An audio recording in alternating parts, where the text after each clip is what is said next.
Ես կարծում եմ, որ այստեղ հնարավոր նպատակը, հնարավոր մարտավարությունը կամ ռազմավարությունը այս ամենի, որտեղ նաև ներգրավվել էին մի քանի այլ պաշտոնյաների, ազգային ժողովի падգամավորից մինչև այլ պաշտոնյաներ, որ առաջացնեին, այսպես ասած, իրավական իբրև հիմք կրկին կալանավորելու Սամվել Կարապետյանին։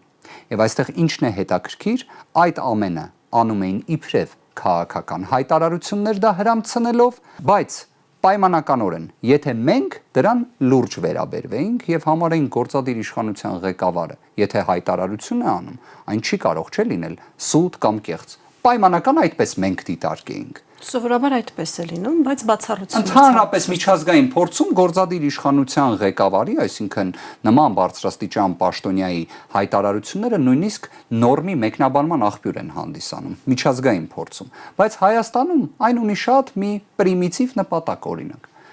անձին տանել նորից կալանքի։